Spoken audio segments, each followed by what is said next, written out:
Joyeuse Pâques, un Pâques des scandales. De quoi êtes-vous le plus fier dans votre vie? Un diplôme que vous avez mis des années à obtenir? Une promotion au travail? Le fait d'avoir réussi à élever vos enfants? C'est naturel, n'est-ce pas? Nous aimons tous parler de succès. Nous aimons mettre en avant ce qui nous donne de la valeur aux yeux des autres. Mais que dire d'un des hommes les plus brillants, les plus instruits et les plus influents de notre histoire? Cet homme a balayé toutes ses réussites d'un revers de la main. Cet homme, c'est l'apôtre Paul. Paul avait un CV incroyable. Il avait toutes les raisons du monde de se vanter. Il pouvait se placer au-dessus des autres. Pourtant, il parlait très rarement de lui-même pour se mettre en avant. Mais un jour, en écrivant à un groupe de personnes qui habitaient en Galatie, il s'arrête, il change de ton, il décide de leur parler. Il leur parle de la seule et unique chose dont il tire sa fierté. Et cette chose, elle est choquante. Galates chapitre 6, verset 14. Pour ce qui me concerne, loin de moi la pensée de me glorifier d'autre chose que de la croix de notre Seigneur Jésus-Christ, qui le monde est crucifié pour moi, comme je le suis pour le monde. Prenons une pause. C'est incroyable quand même, presque incompréhensible pour les gens de son époque. Se glorifier d'une croix. À l'époque, la croix n'était pas un bijou en or qu'on portait autour du cou. C'était un instrument de torture, un symbole de honte, d'humiliation, d'échec total. C'était une offense. Alors, pourquoi Paul s'accroche-t-il à cela? Pourquoi dit-il « pour ceux qui me concernent » avec autant d'insistance? Pour comprendre cela, il faut regarder à qui il s'adresse. Juste avant de prononcer ces mots, Paul parlait d'autres personnes. Il parlait de ceux que l'on appelle des faux enseignants. Ces gens-là étaient obsédés par leurs apparences. Ils insistaient lourdement pour que les nouveaux croyants respectent des règles strictes et des traditions anciennes, comme la circoncision. Mais voici le piège, la grande hypocrisie que Paul dénonce. Les faux enseignants imposaient des fardeaux immenses aux autres, des règles qu'ils ne respectaient même pas eux-mêmes en privé. Pourquoi ils faisaient cela? Quel était leur but? C'était tout simplement pour bien paraître devant les foules. C'était pour se rendre agréable aux yeux de la société religieuse de l'époque, pour obtenir l'approbation des hommes et éviter d'être persécutés. Ils utilisaient les autres pour booster leur propre image. C'est tellement actuel, n'est-ce pas? Aujourd'hui encore, il est si facile de tomber dans ce piège. On peut se retrouver à cocher des cases religieuses, à remplir une liste de tâches, s'épuiser à faire de bonnes œuvres juste pour que les autres nous voient et pensent « Waouh, quelle bonne personne !» Mais Paul détruit complètement cette façon de penser. Il nous éloigne de cette liste de tâches épuisantes et nous amène vers une vérité beaucoup plus importante.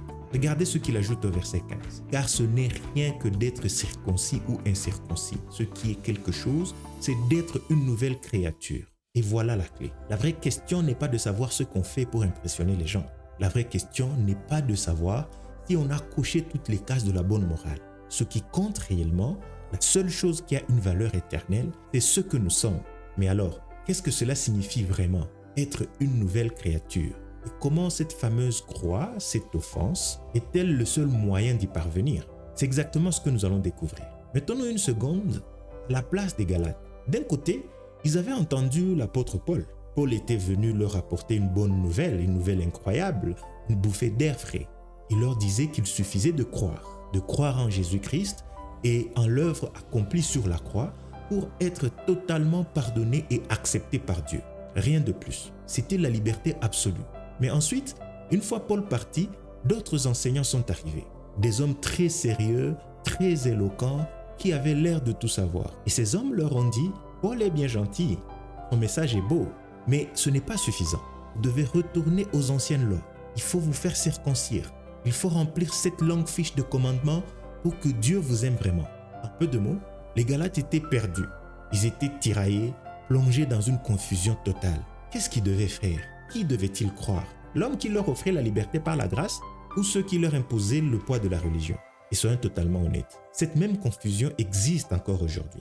L'Église moderne n'est pas si différente de la Galatie. Nous entendons une multitude de voix. Certaines nous disent de faire ceci, d'autres nous interdisent de faire cela. On nous donne parfois l'impression que pour être un bon chrétien, il faut s'habiller d'une certaine manière, ou prier avec des mots spécifiques, ou parler certaines langues, déverrouiller nos bénédictions avec des offrandes, ou cocher des cases invisibles chaque dimanche. La confusion est partout. Alors, face à tout ce bruit, quelle est la vérité fondamentale? Qu'est-ce qui a poussé Paul à prendre son stylo et à écrire aux Galates avec autant d'urgence? La vérité, c'est que l'Église avait perdu son centre. Et ce centre, le cœur absolu de tout l'enseignement de la Bible, c'est une seule et unique chose, la prédication de la croix. Il est tellement facile de se perdre au milieu de toutes ces lois humaines et ces débats théologiques. D'ailleurs, si vous voulez mettre de l'ordre dans vos propres notes et garder une trace claire du contexte historique des paradoxes de la croix que nous décortiquons aujourd'hui, j'ai structuré cela dans un guide d'études gratuit. Vous pouvez le télécharger via le lien en dessous ou en scannant ce code QR. Il vous sera très utile pour relire ces versets posément après la vidéo. Pour bien comprendre à quel point c'est important, allons voir la même chose ailleurs. Éloignons-nous des Galates un instant. Regardons ce que Paul écrit à une autre église, celle de Corinthe. Il y fait une déclaration qui, à première vue, semble complètement folle. Il dit « Christ ne m'a pas envoyé pour baptiser, mais pour annoncer l'évangile. » Attendez une minute. Le baptême n'est-il pas important? Est-ce que Paul est en train de dire qu'il ne faut pas se faire baptiser? Pas du tout. Il ne rejette pas le baptême, mais il utilise un contraste pour secouer ses lecteurs. Il est en train de dire que sans une chose bien précise, même le baptême devient une coquille vide, une simple formalité. La priorité absolue, avant toute tradition, avant toute cérémonie, c'est cet évangile. Et quel est le cœur brûlant de cet évangile? C'est Jésus-Christ crucifié. C'est là que le message devient choquant. Lisons ensemble ce que Paul écrit dans la première épître aux Corinthiens au chapitre 1 au verset 23. Nous prêchons Christ crucifié, scandale pour les Juifs et folie pour les païens. Un scandale et une folie. Pour les religieux de l'époque, les Juifs c'était un scandale absolu. Eux, ils attendaient un roi majestueux, chef de guerre puissant, qui allait les libérer de l'Empire romain. Qu'on leur présente un sauveur battu, humilié et cloué sur un morceau de bois, c'était une insulte à leur théologie. C'était irrecevable. Et pour les intellectuels de l'époque, les Grecs, les païens, les grands philosophes d'Athènes, c'était de la folie pure. Quelle idée absurde! Un Dieu souverain qui accepte de souffrir et de mourir pour des êtres humains misérables? Pour leur logique implacable, c'était le sommet de la stupidité. Un scandale pour les religieux, une folie pour les intellectuels. Pourtant, malgré les moqueries, malgré le rejet, cela restait le cœur de la prédication de Paul. Pourquoi? Parce qu'aussi scandaleux et fou que cela puisse paraître au monde, c'est l'unique manière dont nous sommes véritablement sauvés. C'est l'unique remède à notre condition. Voilà pourquoi, au milieu de toutes les pressions et de toutes les voix qui tentent de nous distraire, Paul refuse catégoriquement de se glorifier. Il refuse de se glorifier de quoi que ce soit d'autre que de cette croix offensante. Dans notre monde moderne, nous adorons la neutralité, n'est-ce pas? C'est confortable, nous aimons trouver un terrain d'entente. Face à un débat compliqué, nous disons souvent « c'est ta vérité, voici ma vérité ». Respectons-nous et restons neutres. Et dans beaucoup de domaines de la vie quotidienne, c'est une excellente façon de vivre en paix. Mais quand il s'agit de l'évangile, quand on en vient à cette fameuse croix dont Paul se glorifiait tant, la neutralité disparaît. Elle vole en éclats. Pourquoi? Parce que la croix de Jésus est le test ultime. C'est le scanner le plus précis de notre cœur. C'est le test suprême de notre foi, de notre vie chrétienne entière et même de notre véritable appartenance à l'Église. Ce n'est pas juste un symbole en or sur le toit d'un bâtiment. Ce n'est pas un collier à mettre autour du cou. C'est une ligne, une fracture tracée en plein milieu de l'histoire de l'humanité. Face à ce morceau de bois, l'être humain se tient debout ou il se fondre complètement. Tout dépend d'une chose, l'attitude qu'on a envers la croix. Je vais vous dire une vérité qui dérange parfois. La croix nous juge tous. Il est spirituellement, intellectuellement impossible de rester neutre devant la croix. Or aujourd'hui, plus de 2000 ans plus tard, elle divise. Elle sépare l'humanité. Face à la croix, vous n'avez que deux options et il n'y a pas de troisième voie de secours. Soit elle est une offense pour vous, une idée folle, une béquille pour les faibles, un concept absurde, soit elle est votre trésor absolu, la seule et unique chose en laquelle vous vous glorifiez. Alors, la grande question que nous devons nous poser n'est pas « qu'est-ce que je pense de la religion ?»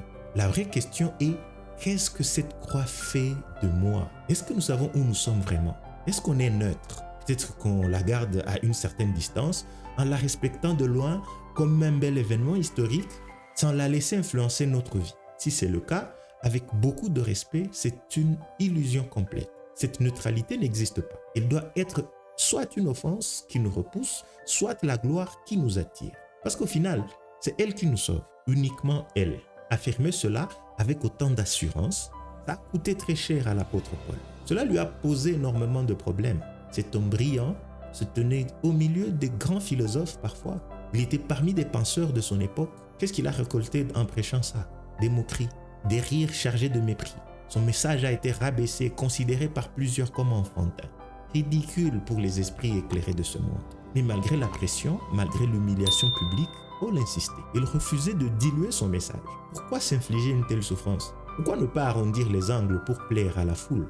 Parce qu'il savait que ce qui était en jeu, ça dépassait de loin la réputation. Pour Paul, la façon dont nous réagissons à cette croix, elle ne détermine pas seulement comment nous allons vivre nos quelques années sur cette terre. Ce n'est pas une question de morale quotidienne. Il insistait avec acharnement parce qu'il savait que notre attitude face à la croix détermine une chose infiniment plus grande. Elle détermine notre destinée éternelle. C'est ici que les choses deviennent inconfortables. C'est ici que l'évangile commence à piquer. Et nous sommes honnêtes avec nous-mêmes. La vérité est que pour ceux qui ne sont pas en Christ, pour l'homme au naturel, l'homme de tous les jours, la croix est une offense majeure. C'est presque une insulte. Paul l'a compris à ses dépens. Au chapitre 5, au verset 11, il dit « Moi, frère, si je prêche encore la circoncision, pourquoi suis-je encore persécuté ?» Le scandale de la croix a donc disparu. Paul dit en fait, si je prêchais un message confortable, si je disais simplement aux gens de suivre de bonnes règles, tout le monde m'applaudirait. Personne ne me persécuterait. Mais la seconde où je parle de la croix, c'est le scandale. Et pourquoi c'est un scandale? Parce que cette théologie du sang, cette histoire d'un sacrifice brutal, cette histoire d'une mort humiliante, les gens détestent ça. Ce n'est pas joli, ce n'est pas vendeur. C'est d'ailleurs ce qui a poussé malheureusement une grande partie de l'Église moderne à faire quelque chose de terrible. On a commencé à sentimentaliser la croix. On en a fait un conte de fées. On la présente comme quelque chose de beau, de doux, une belle preuve d'amour romantique. Mais laissez-moi vous donner un indicateur infaillible, un test pour savoir si l'enseignement que vous entendez sur la croix et sur la Bible en général est le vrai enseignement. Si le message que l'on vous prêche est perçu comme une belle petite histoire de réconfort, puis l'homme naturel avec ses ambitions mondaines trouve cela plaisant, alors il y a un problème majeur. L'enseignement authentique de la croix est inévitablement controversé. C'est inévitable. Pour celui qui ne croit pas, cela doit heurter. Pour celui qui est en Christ, cela doit être sa gloire. Si ce n'est pas le cas, on a dilué le message. Mais alors, pourquoi? Pourquoi exactement cette histoire, vieille de 2000 ans, ça heurte autant nos esprits modernes? Qu'est-ce qui, dans ce message, est si offensant? Je vais vous donner 4 raisons principales. Nous pouvons nous reconnaître dans ces raisons ou reconnaître notre société dans chacune d'entre elles. La première raison, c'est l'illusion du progrès. Nous aimons penser que nous sommes tellement plus évolués que nos ancêtres. Mais la croix nous dit le contraire. Elle nous dit que l'homme moderne ne diffère en rien de l'homme ancien, de l'homme antique. Nos gadgets, notre technologie n'ont rien changé. Ça n'a pas changé nos cœurs. À l'époque, les Juifs attendaient un Messie conquérant, un chef militaire qui allait écraser l'Empire romain. Le jour des rameaux, quand Jésus entre à Jérusalem, les foules l'acclament. Elles pensent qu'il va prendre le trône par la force. Mais quand il finit sur une croix, déception totale. C'était une offense à leurs attentes de gloire terrestre. Les Romains et les Grecs, eux, ils n'y prêtaient même pas attention. C'était un spectacle pathétique. La croix nous offense parce qu'elle nous montre que nos attentes humaines de pouvoir et de domination sont fausses. La deuxième raison, c'est l'orgueil intellectuel. Aujourd'hui, nous croyons dur comme fer que le salut de l'humanité viendra de nos idées. Nous sommes convaincus que ce sont les philosophes, les grands penseurs, les scientifiques qui vont nous sauver. On crée d'immenses think tanks. On finance des organisations mondiales qui bouffent beaucoup de budget. On se dit que ça va éradiquer les fléaux de la Terre. On appelle ça l'idéalisme. Depuis le siècle des Lumières, nous avons placé l'homme au centre absolu de l'univers. L'homme est le roi. Il a ses droits et tout ce qu'il juge bon de faire doit être fait, même si cela défie la nature même que Dieu a créée. La croix piétine cet idéalisme et nous dit « Vos idées sont brillantes, mais ça ne va pas vous sauver. » Ça, c'est une offense à l'intelligence humaine qui pense tout comprendre et rejette tout ce qui le dépasse. La troisième raison, c'est notre sens de la justice. Pour la logique humaine, l'idée même de la croix est presque immorale. Comment est-il juste qu'un innocent, quelqu'un qui n'a absolument rien fait de mal, prenne sur lui la punition de ceux qui sont coupables? Pour nous, la justice, c'est punir le coupable et venger la victime. L'idée de la substitution pénale, l'innocent qui meurt pour le coupable, ne rentre pas dans notre réflexion humaine. C'est un scandale pour notre conception du droit. Et la quatrième raison, c'est peut-être la plus difficile à entendre. La croix est une offense directe, frontale, brutale à notre ego. C'est cet ego qui nous enseigne chaque jour à croire en nous-mêmes, à nous mettre en avant, à briller. C'est l'ego qui a murmuré dans le jardin d'Éden, tu seras comme Dieu. Or, que nous dit la croix? Pourquoi a-t-elle dû exister?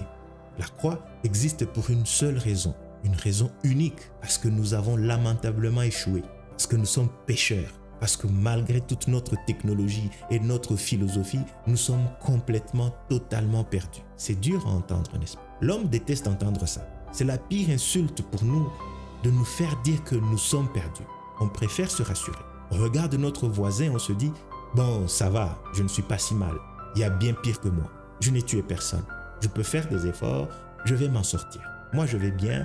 Le salut, c'est pour lui, celui-là, là-bas. » Mais la croix détruit tout ça. Elle se dresse et dit « Il n'y a aucune différence.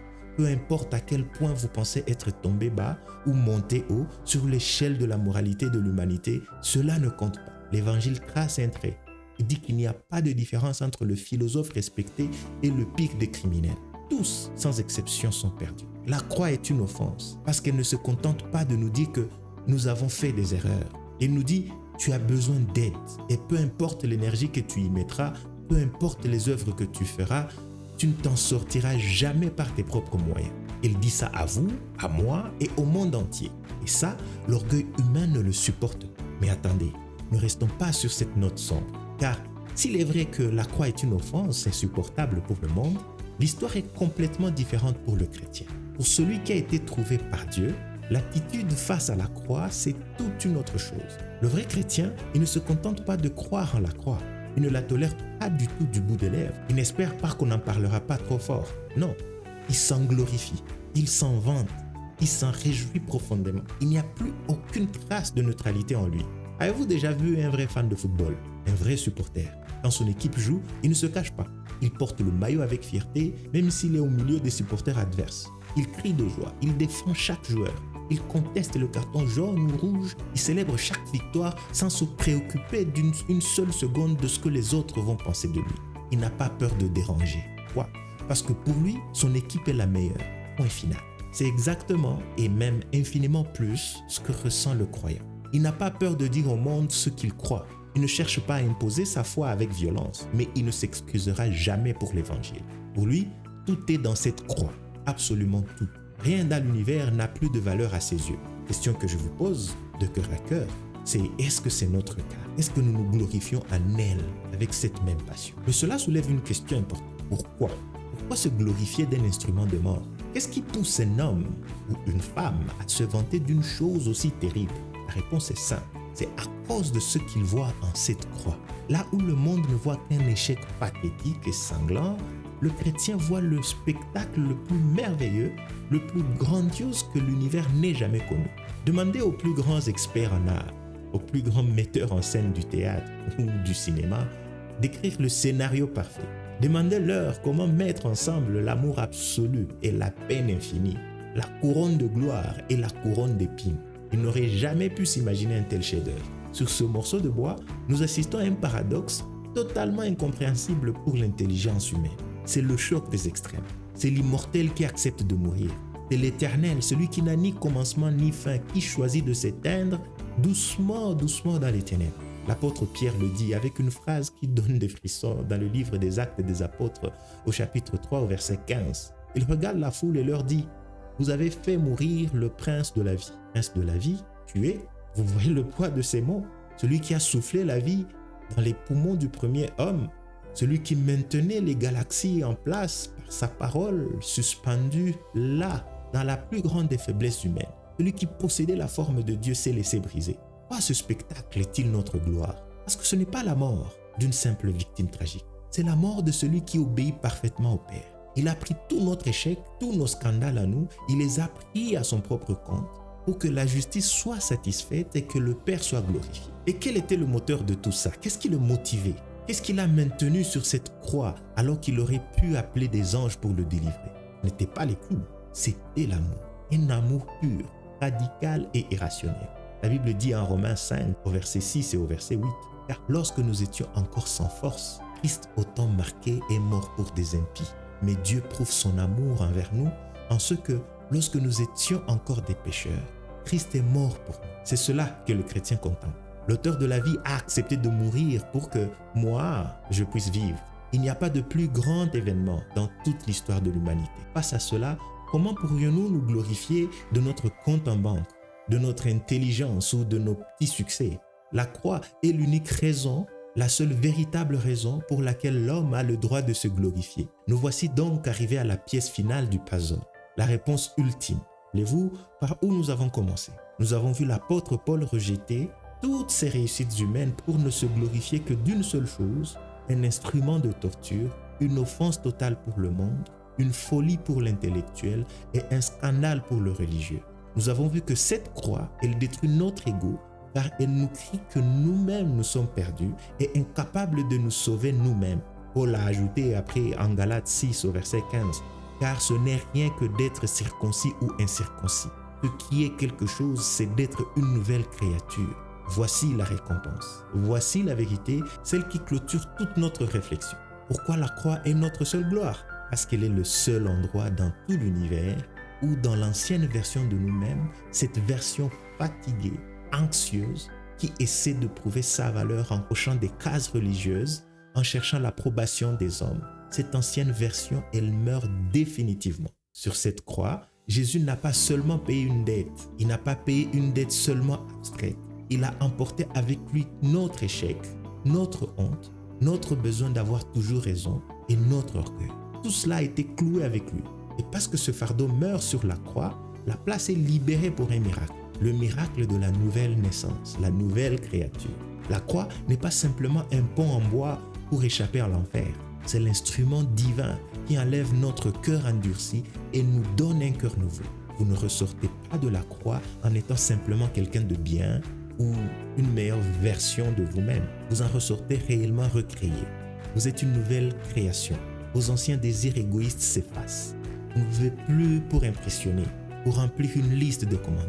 Mais vous vivez parce que l'auteur de la vie, il a tout donné pour vous. Voilà la validation de notre foi. Voilà pourquoi le chrétien sourit face à l'offense. Parce qu'il sait que derrière le scandale de la croix se trouve la puissance absolue de la résurrection et de la transformation. Ce qui paraissait être la pique des défaites est en réalité la victoire qui nous rend libres. Comprendre cela, c'est comme enlever un voile devant ses yeux. Soudain, tout le reste de la Bible prend un sens nouveau. Ce n'est plus un vieux livre des faits.